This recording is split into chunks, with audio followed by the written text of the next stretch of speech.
meu Senhor. Irmãos, vamos abrir a palavra do Senhor no Evangelho de Mateus,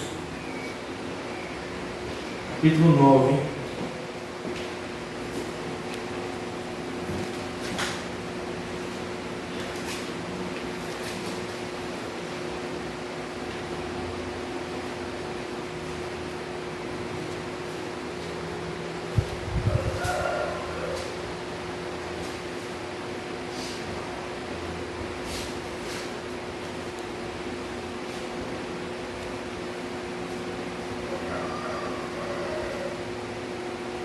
Dos versículos 9 a 13.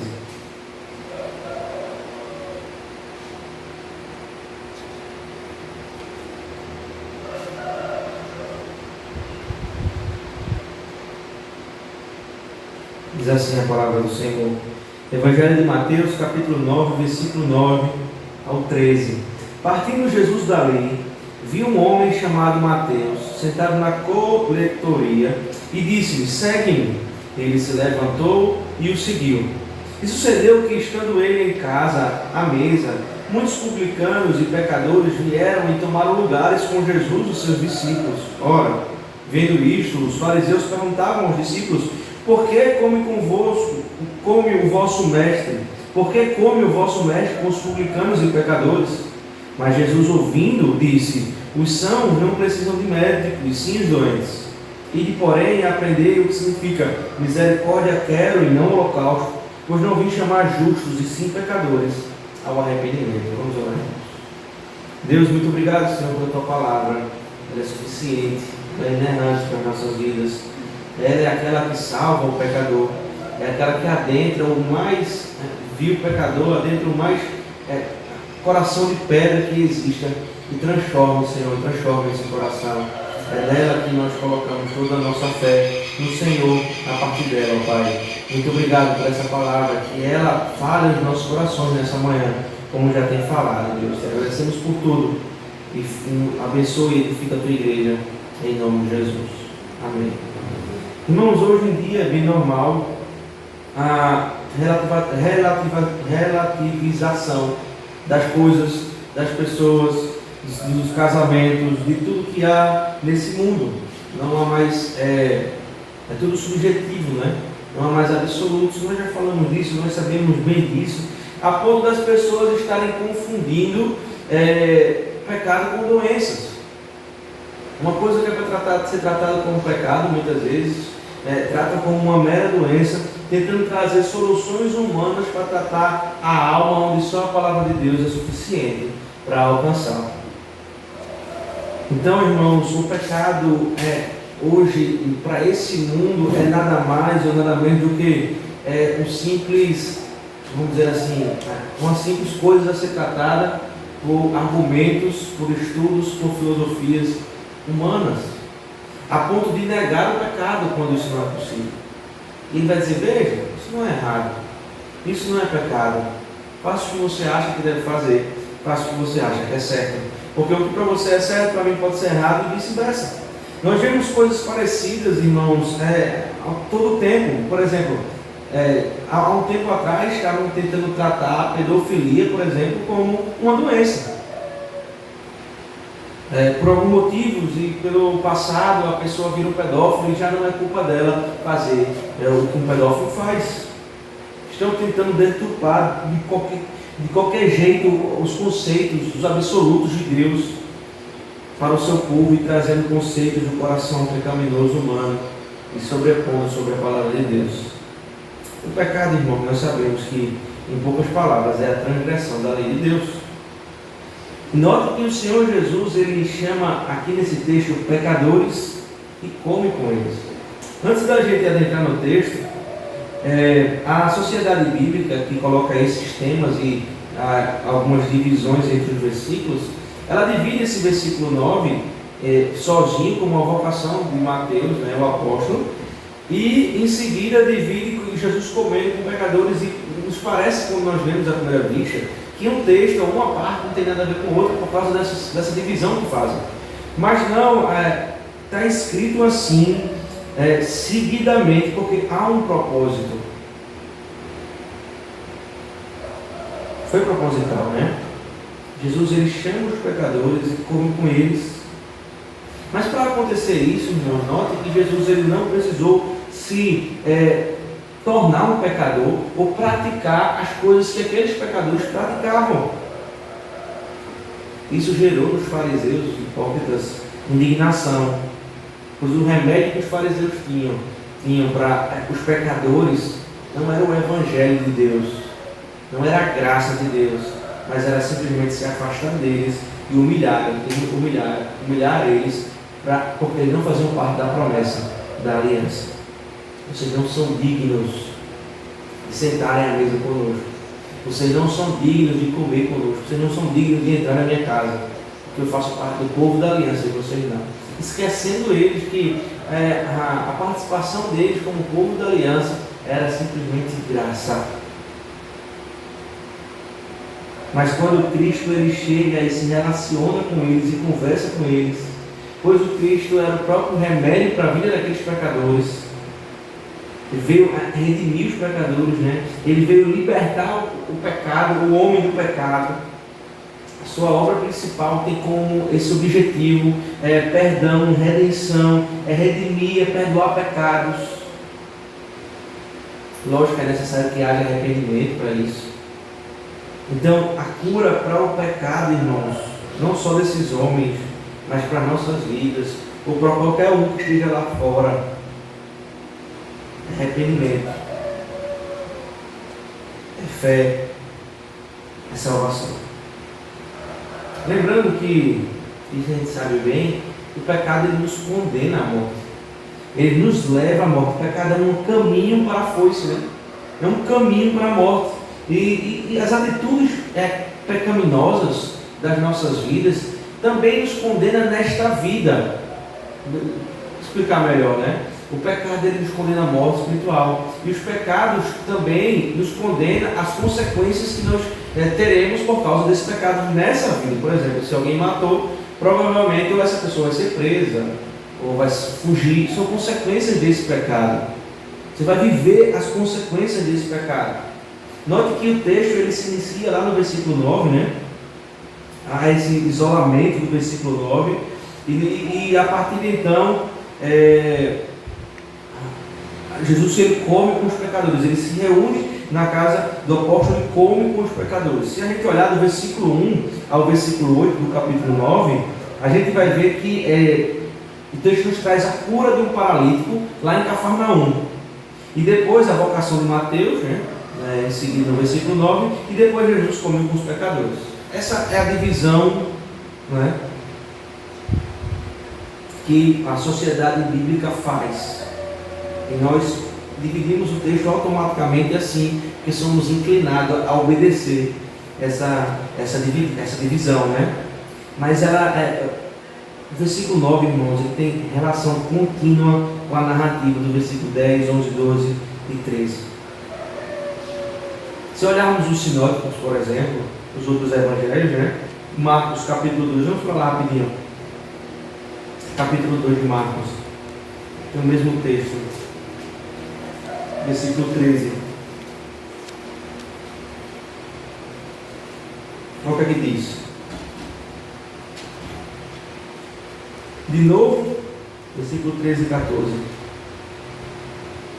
De novo saiu Jesus para junto do mar, e toda a multidão vinha ao seu encontro, e ele os ensinava. Quando ia passando, viu a Levi, filho de Alfeu, Mateus, né, sentado na coletoria, e disse: segue-me. Ele se levantou e o seguiu. A gente for mais para frente, Lucas, capítulo 5, versículos 27 e 28.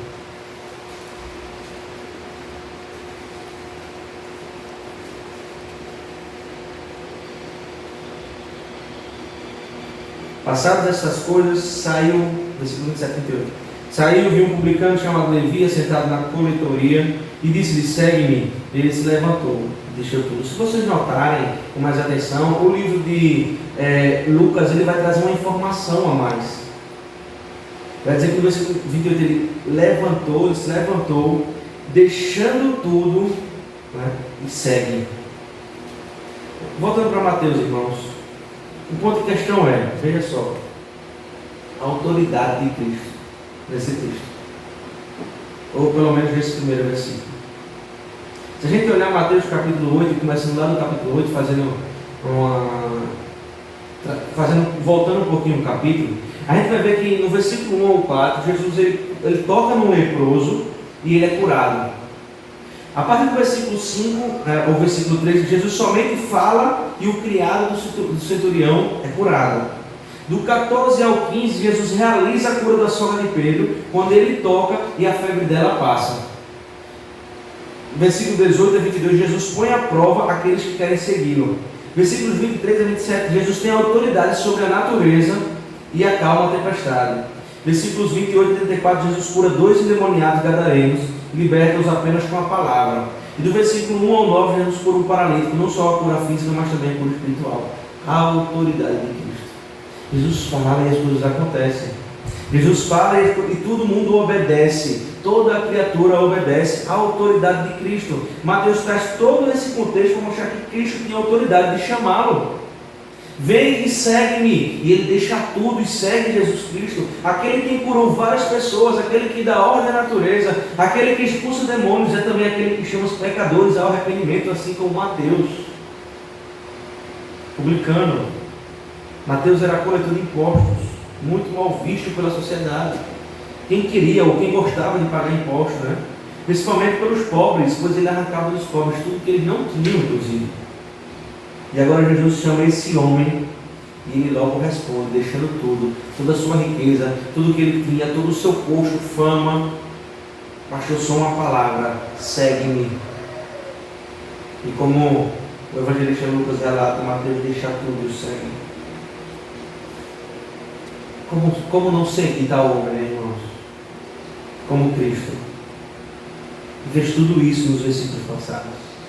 Como ainda o pecado cega de forma obstinada a mente, os olhos e o coração daqueles homens que não enxergavam Cristo, o Messias, o Senhor. Como, irmãos? Para Mateus foi diferente. Jesus dá uma ordem, como ele dá uma ordem à natureza, ou cura um paralítico, ou expulsa um demônio. Jesus diz: segue-me. E ele veio seguir.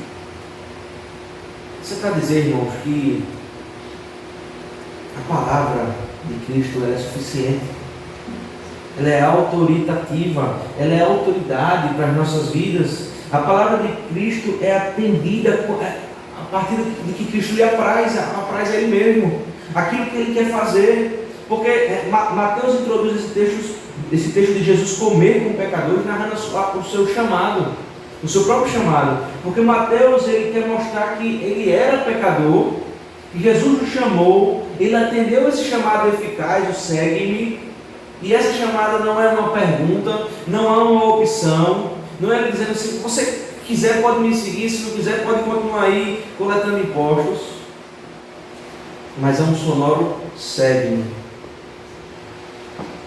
Jesus estava chamando Mateus com a mesma autoridade que ele mandou a natureza se aquietar, com a mesma autoridade que ele expulsou demônios, com a mesma autoridade que ele curou enfermos. Então o sonoro segue-me.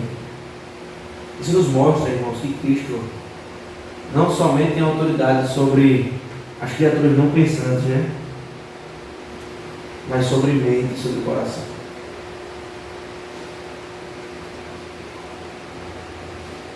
Ele chama e eu vou.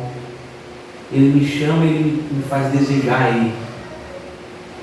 Lembram do apóstolo Paulo, né? Saulo de Tarso, né? Paulo de Tarso, ou Saulo, quando ao seu chamado, indo para Damasco, como assim, tinha planejado perseguir os cristãos. E aí ele leva uma queda subitamente, vê uma luz branca. E ele pergunta: quem é? E aí Jesus responde: por que você está me perseguindo? Vai a Damasco, você vai encontrar um homem, procura esse homem, ficar cego por 2 dias, depois você vai voltar a ver. Jesus ele não pergunta a Paulo se ele quer parar de persegui-lo e quer agora servi-lo. Jesus não traz opções para Paulo, um homem que era respeitado da época, Ele foi criado aos pés de Gamaliel, tinha sua fama, tinha poder, tinha dinheiro, tinha tudo que o homem daquela época poderia desejar ter. Mas quando Jesus toca aquele coração que antes perseguia e matava o povo de Deus, encarcerava o povo de Deus, agora passa a servir, passa a ser perseguido e passa a ser alvo da morte o tempo todo. Deus, em sua trindade perfeita, completa, suficiente, Ele olha para o infinito, e diz: haja luz, e há luz. Essa mesma voz vai de encontro a Mateus e diz: segue-me. Mateus segue, sentado na coletoria. E quando ele escuta essa voz, assim como houve uma luz imediata quando Deus ordenou, assim houve luz no coração e na mente de Mateus de forma imediata quando ele ouviu a voz do Salvador.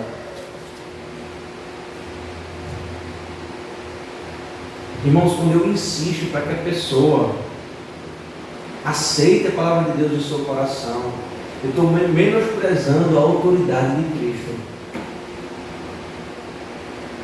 Quando há perguntas e mais perguntas, se você quer aceitar Jesus, se você quer receber Jesus, se você quer mudar de vida, eu estou negando a suficiência de Cristo, da palavra de Cristo sobre a vida das pessoas. Eu quero fazer o serviço de Cristo. Eu deveria ser sido sacrificado no lugar dele, porque eu estou dizendo que a palavra de Cristo não serve. Veja no versículo 10. E sucedeu que, estando ele em casa, o próprio Mateus, ele se refere ao próprio Mateus, vejamos isso lá em Lucas, ele vai deixar mais claro. À mesa, muitos publicanos e pecadores vieram e tomaram lugares com Jesus e seus discípulos. O que é que aconteceu com Mateus? Qual foi a reação de Mateus, ou Levi, quando lhe foi descoberto as escamas dos seus olhos? O que é que ele procurou fazer como a primeira ação depois que o Senhor alcançou o seu coração?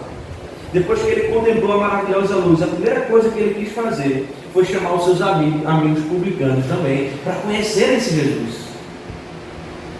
Os coletores de impostos se reuniram, todo mundo na casa, aquele banquete na casa de Mateus, eles tinham dinheiro, eles comiam do bom e do melhor. Chamou o mestre e disse: mestre, mostra essa luz para essas pessoas também. Elas precisam ver, elas precisam enxergar aquilo que o Senhor me fez enxergar. A gente tem que ter algum cuidado, irmãos, porque a evangelização, ela faz parte da missão de Deus, Ela é uma ordem para a igreja, não é o objetivo da igreja. O objetivo da igreja não é evangelizar, o principal, não é o objetivo maior. O objetivo maior da igreja é louvar a Deus, é glorificar a Deus. E dentro desse glorificar a Deus está em propagar essa palavra para os pecadores. Por isso que é ordem, que é compromisso nós como crentes fazer isso, com as pessoas. Mas isso não significa que a gente tem que se tornar um pecador para fazê-lo. Eu não preciso me tornar prostituto para conversar com prostituto ou com prostituta. Mas eu não posso deixar ele conversar com ele. Eu não preciso entrar no seu local de trabalho para falar de Jesus, mas eu posso esperar sair do seu local de trabalho. Veja, irmãos, eu não preciso sentar na roda dos escarnecedores, mas eu preciso ter um contato com os escarnecedores para falar dessa palavra. Mateus, ele quer fazer exatamente isso. Ele chama aqueles homens, os seus amigos, aqueles homens odiados por toda a cidade, para se ajuntarem na sua casa, para comerem a sua comida, com Jesus lá. E diz agora: Jesus, fala a esses homens aquilo que o Senhor falou à minha vida. Chama-os ao seguir. Vejam, como a palavra de Deus é suficiente, irmãos? Jesus disse assim: segue-me. Não foi uma exposição de uma hora. Ele não começou a percorrer o Antigo Testamento como em outras oportunidades.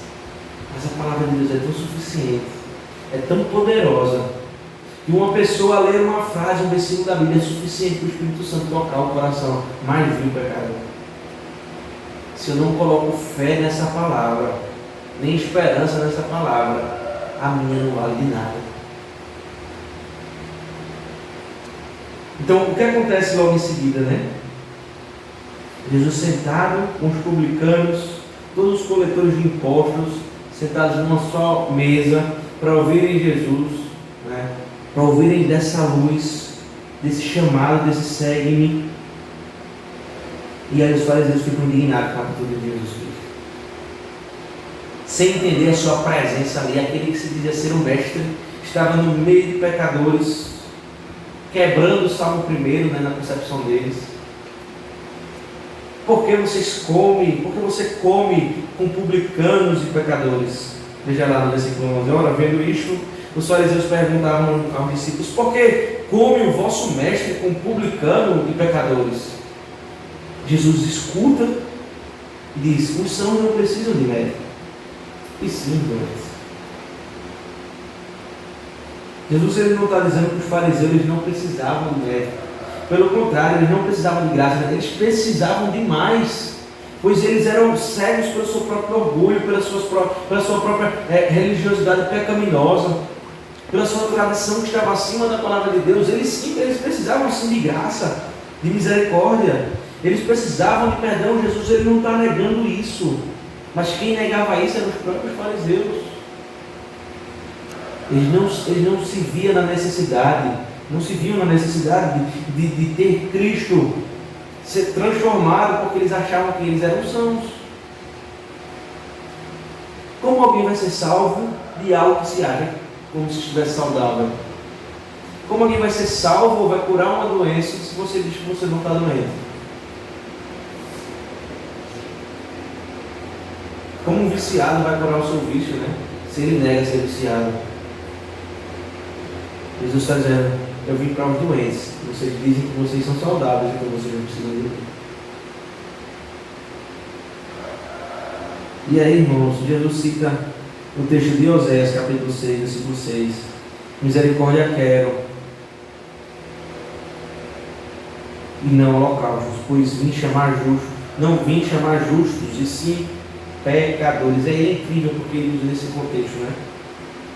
Deus está aqui condenando pela boca do profeta que as pessoas estavam indo fazer, né, lá em Oséias, sacrifícios ao Senhor, assim como a lei descrevia, exatamente como a lei descrevia, sem perder nenhum detalhe. Eles eram perfeitos em praticarem os sacrifícios que a lei descrevia, no tempo certinho, da forma certinha. Mas quando eles saíam dos sacrifícios do templo, eles viviam uma vida totalmente ímpia contra os princípios de Deus. O Senhor está dizendo aqui: eu não vim buscar justos, vocês estão se justificando. Com a boca vocês se justificam, com as suas atitudes religiosas pecaminosas vocês se justificam. Vocês não precisam de mim. Vocês estão indo para o inferno com as suas próprias mãos, com as suas próprias pernas, com a sua própria justiça, com a sua própria imundícia. Eu vim para os doentes, que sabem que são pecadores, que sabem que precisam de remédio, que sabem que estão doentes, que sabem que a sua justiça é vã. Foi o que Deus ele disse pela boca do profeta Isaías, né? Eu não suporto as suas orações, estão contaminadas. A mesma mão que sacrifica o cordeiro é a mesma mão que mata o inocente, diz Deus pela boca do profeta Isaías. É o que Deus está dizendo a esses homens, é o que Cristo está dizendo a esses homens aqui no texto. Eu não vim para vocês porque vocês se acham justos, porque vocês praticam exatamente aquilo que a lei manda e se justificam por ela. Mas eu vim para aqueles que sabem que não conseguem, que entendem que são impotentes, que entendem que dependem de um outro ser, de algo maior, porque eles são pecadores e estão mergulhados nos seus próprios pecados.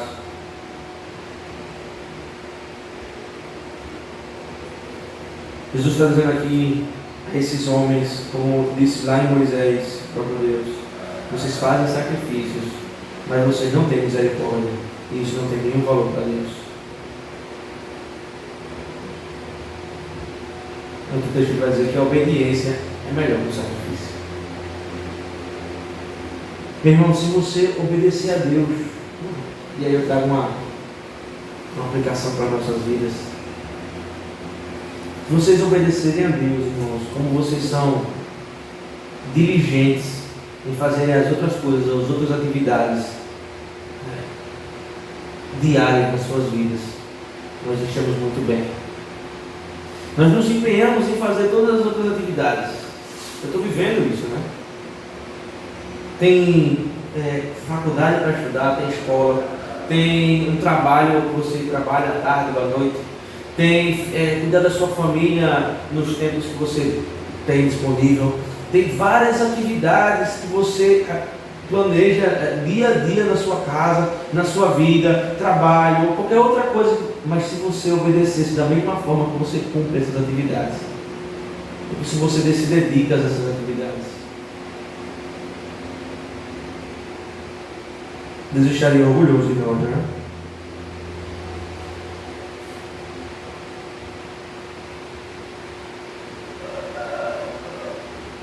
E o que eu vou dizer, irmãos, não é ruim, é bom.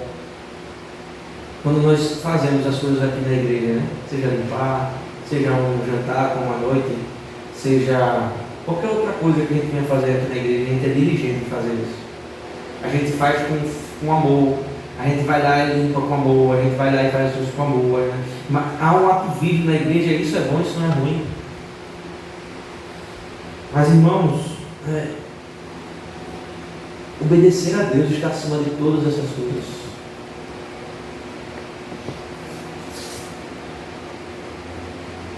A câmera é importante, tem a sua importância no culto. Ela não é essencial, não é importante. O essencial é que você cultue a Deus. Os ventiladores são importantes, nos faz refrescar, a lâmpada, tudo isso é importante. Mas sem isso, você continuará cultuando a Deus. Porque obedecer, irmãos, é muito melhor do que se ajustar às coisas, do que um ativismo, do que qualquer outra coisa. Porque as pessoas que estão vendo o culto, ou estão vendo a pregação da palavra, melhor dizendo, na internet, elas não estão cultuando a Deus. Elas estão estudando, estão sendo edificadas. Mas quem está cultuando é quem está aqui.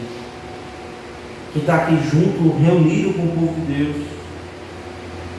Isso sim é essencial, isso sim é obedecer a Deus, é louvar o nome do Senhor. Aí eu venho, né, as pessoas se reúnem para fazer várias atividades na igreja e se cansam das atividades na igreja e no domingo a gente também culto. Uma justificativa que nós cansamos porque nós estamos trabalhando para a igreja. Um exemplo, aqui eu sei que esse não é o caso da gente, né? Mas isso acontece várias vezes em várias igrejas. Jesus, agora ele é direto, né? Ele vem chamar pecadores e não justos. Ele é direto. Ele não vai usar a analogia como ele usou antes, doentes e sãos. Ele vai dizer, eu vim chamar pecadores e não justos. Quem nós somos, irmãos? Os doentes que precisam de cura, ou os sãos pelo ativismo que nós praticamos, ou pelas coisas que nós fazemos no nosso dia a dia. Quem nós somos, né? Pecadores redimidos pelo Senhor, ou justos que não precisam de perdão? Às vezes é o tempo de crente que nos faz blindados quanto ao inferno, né? Às vezes é o costume de ir para a igreja, o ativismo, e isso faz com que a gente, com uma capa, esconda aquilo que é mais importante: seguir os preceitos de Deus e vivê-los. Vejo por aí, irmãos, que muitos esquecem do preceito básico de Cristo, de amar a Deus sobre todas as coisas, de amar ao próximo como a si mesmo, entender que é servo e não Senhor, que nasceu para servir, que deixou de ser escravo do pecado, mas é escravo de Deus. Esquece de viver um evangelho verdadeiro, simples, em que é Cristo em nossas vidas, e que é pequenos Cristos resplandecendo esse Cristo maravilhoso. Porque muitas vezes nós sabemos os grandes mistérios de Deus, dominamos os pequenos e mais simples da teologia, mas esquecemos daquilo que é o alicerce de toda a teologia. Jesus olha para esses fariseus aqui: vocês conhecem toda a lei, vocês vivem toda a lei, vocês se justificam dentro da lei. Eu quero pecadores que enxerguem e precisam de Cristo, e não justos que se acham justos e se justificam na salvação pela sua própria justiça. Irmãos, nós somos uma igreja ortodoxa, sim, e é muito bom. Nós devemos buscar o conhecimento da palavra de Deus. É isso que a palavra nos ensina, é beber dessa fonte inesgotável de vida, é a palavra de Deus. Mas não podemos esquecer de praticar toda essa teologia. Um homem que acaba de ser chamado, como Mateus aqui, o simples segue-me, ele larga tudo e se chega a Cristo. E a primeira ação dele é: quero compartilhar desse chamado, desse amor, desse cuidado com as pessoas que eu conheço.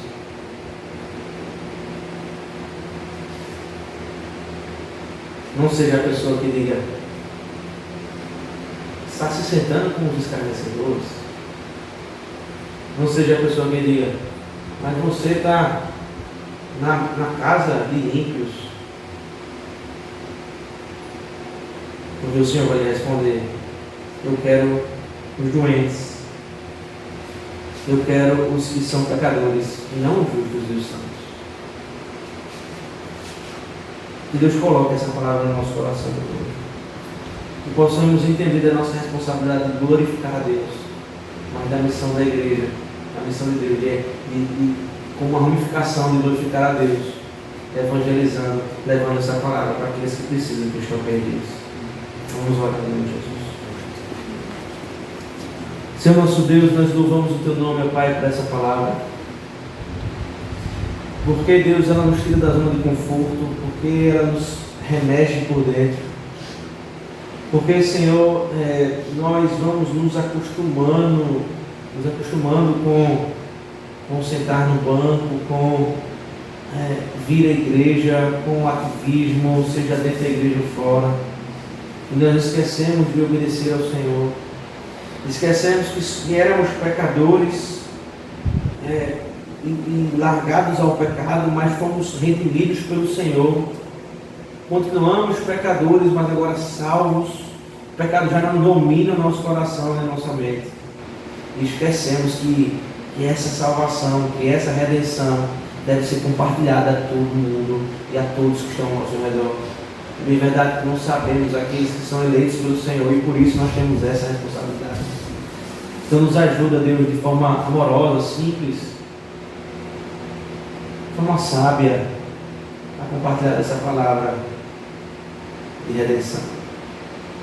O mundo clama por salvação, e eles não têm encontrado, porque não tem quem pregue. Nos ajuda, Senhor, nessa tarefa árdua de pregar as pessoas de redenção. Te agradecemos por tudo que o Senhor tem feito, porque o Senhor nos salvou, por tudo que o Senhor ainda irá fazer com as nossas vidas, por essa igreja. Te agradecemos por tudo, Deus, porque o Senhor é o nosso Deus. Muito obrigado por essa palavra, em nome de Jesus Cristo. Amém. Amém.